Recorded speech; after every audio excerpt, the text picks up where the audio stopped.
جھوٹ بولنے کی کب اجازت ہے؟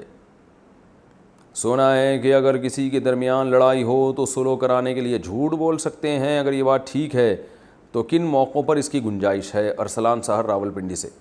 نبی صلی اللہ علیہ وسلم نے ارشاد فرمایا، لیس الکذاب الذی یکذب لیصلح بین الناس، وہ شخص جھوٹا نہیں ہے جو لوگوں میں جوڑ پیدا کرنے کے لیے جھوٹ بولتا ہے۔ تو جمہور کے نزدیک تو واضح جھوٹ بولنا بھی جائز ہے۔ امام ابو حنیفہ کے نزدیک اس حدیث سے مراد توریہ ہے۔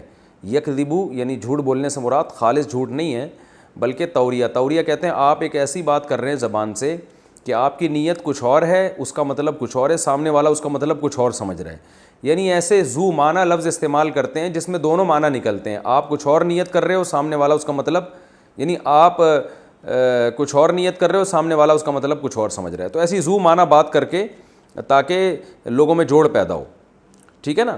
جیسے کوئی دو بندے میں دشمنی ہے اور آپ ایک کے سامنے کہیں کہ یار وہ تو آپ سے بڑی محبت کرتا ہے، حالانکہ آپ کو پتہ ہے کہ وہ یعنی اس نے تو کوئی ایسے الفاظ نہیں کہے، لیکن آپ کو پتہ ہے کچھ نہ کچھ محبت تو ہوگی انسانیت کے ناطے، تو اس طرح یہ جھوٹ نہیں ہے، یہ گول مول بات ہے، تو گول مول بات کی جا سکتی ہے۔ رہا یہ مسئلہ کہ سری جھوٹ کیوں نہیں بولا جا سکتا، تو امام ابو حنیفہ جو ہے نا سب سے پہلے دلیل قرآن سے دیکھتے ہیں، قرآن کے مخالف جو بھی حدیث ہو تو وہ اس میں تعویل کرتے ہیں، بشرطے کہ تعویل کی گنجائش بھی ہو۔ تو وہ فرماتے ہیں قرآن مجید میں اللہ تعالیٰ کا ارشاد ہے الا لعنت اللہ علی الکاذبین، سنو جھوٹ بولنے والوں پر اللہ کی لعنت، تو وہ کہتے ہیں اس میں ہر طرح کا جھوٹ داخل ہے۔ رہا یہ بات کہ حدیث میں تو آتا ہے کہ صلح کے لیے جھوٹ بولنا جائز ہے، تو بھئی یہ جو جھوٹ کا لفظ ہے نا حدیث میں، یہ خود حدیث ہی میں توریہ کے معنی میں استعمال ہوا ہے، گول مول باتوں کے معنی میں حدیث میں یہ استعمال ہوتا ہے، اور عرب کے کلام میں بھی استعمال ہوتا ہے، اس کی بہت ساری مثالیں ہیں۔ تو حدیث اس معنی پر صریح نہیں ہے کہ جھوٹ بولنا جائز ہے، بلکہ یکذب کذب کا لفظ گول مول باتوں کے لیے بھی استعمال ہوا ہے، جیسے کہ ابراہیم علیہ السلام قیامت کے دن غمزدہ ہوں گے اور کہیں گے میں نے تو ایک جھوٹ بولا تھا تو مجھے اپنی فکر ہے، حالانکہ وہ جھوٹ تھوڑی بولا تھا ابراہیم علیہ السلام نے، وہ تو سچ بات کہی تھی، اور یہ کہا تھا کہ میں بیمار ہوں، تم لوگ جاؤ بازار میں اور میں بیمار ہوں، میں پیچھے ہی رہوں گا۔ تو بیماری کا مطلب وہ یہ سمجھ رہے تھے کہ واقعی آپ پیشنٹ ہیں، بیمار ہیں، جبکہ ابراہیم علیہ السلام کی نیت یہ تھی کہ میں تمہیں دیکھ دیکھ کے گویا روحانی طور پر بیمار ہو گیا ہوں، بت پرستی کو اس سے مجھے ٹینشن ہو رہی ہے۔ تو یہ جھوٹ نہیں تھا، یہ گول بات تھی، لیکن اس کو بھی حدیث میں جھوٹ سے تعبیر کیا گیا ہے۔ تو پتہ چلا کذب کا جو لفظ ہے عربی میں توریہ کے معنی میں، جس کو توریہ کہتے ہیں نا گول مول بات کرنا، اس میں بھی آتا ہے۔ تو اس لیے دو بندوں کو آپس میں صلح کرانے کے لیے دیگر ائمہ کے نزدیک تو صریح جھوٹ بھی جائز ہے، لیکن امام ابو حنیفہ کے نزدیک گول مول بات کی جا سکتی ہے، اور یہ تو بات ہے کہ اگر سچ بولنے سے لڑائی ہو رہی ہے نا تو نہ بولیں سچ، خاموش رہیں، اور گول مول بات کر کے ان میں جوڑ پیدا کریں آپ۔ غسل واجب ہو تو کھا پی سکتے ہیں؟ ساجد صاحب امریکہ سے پوچھتے ہیں اگر غسل واجب ہو تو کیا کھا پی سکتے ہیں؟ جی ہاں بھائی، کھا سکتے ہیں۔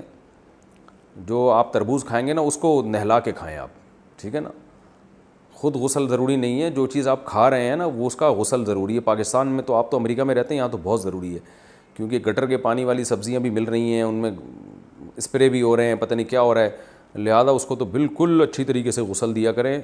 یہ جو پھل فروٹ ہم کھا رہے ہیں پھر کھایا کریں، خود غسل ضروری نہیں ہے۔ بڑا ٹیکنیکل قسم کا سوال ہے عدنان صاحب کا انڈیا سے، کیا جنت میں سگریٹ اور گٹکا ہوگا؟ میں نے سنا ہے کہ جنت میں ہر خواہش کو پورا کیا جائے گا، تو کیا سگریٹ کے عادی کو جنت میں سگریٹ ملے گی یا نہیں ملے گی؟ جبکہ میں نے یہ بھی سنا ہے کہ جنت میں آگ نہیں ہوتی۔ عدنان بھائی مجھے لگ رہا ہے اچھا گمان رکھنا چاہیے، لیکن آپ کے سوال سے لگ رہا ہے آپ خطرناک قسم کے گٹکے اور سگریٹ کے عادی ہیں۔ بھائی مسئلہ یہ ہے کہ ہمارے پاس ایسی کوئی رپورٹ نہیں ہے کہ جنت میں گٹکا اور سگریٹ، جنت میں تو اچھی اچھی چیزیں ہوں گی، اور شہد کی نہریں ہیں، دودھ کی نہریں ہیں۔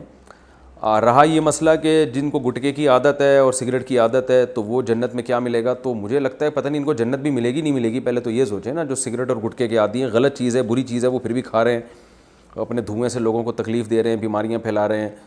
تو پہلے تو یہ سوال ہونا چاہیے کہ سگریٹ اور گٹکے کے عادی کو کیا سگریٹ اور گٹکا ملے گا، جنت ملے گی؟ تو جنت ملے گی تو پھر اگلی بحث ہوگی کہ سگریٹ گٹکا۔ تو میرا ذوق یہ کہتا ہے کہ سگریٹ اور گٹکے کے عادی لوگ اگر ان کو بالفرض جنت مل گئی، ان کی نیکیاں زیادہ ہوئیں یعنی وزنی ہوئیں، تو ان میں سگریٹ اور گٹکے کی شوق اللہ ختم کر دیں گے، کیونکہ جنت میں وہی جائے گا جو برائیوں سے پاک ہو۔ تو اچھی اچھی چیزوں کی عادت پڑ جائے گی ان کی، تو پھر وہ جنت میں جائیں گے.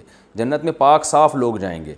من جاء ربہ بقلب سلیم، قرآن کہتا ہے آخرت میں وہی کامیاب ہوگا جو اپنے رب کے پاس سلیم دل کے ساتھ، وہ دل جو سلامتی والا ہو، ہر گندگی سے پاک ہو چکا ہو.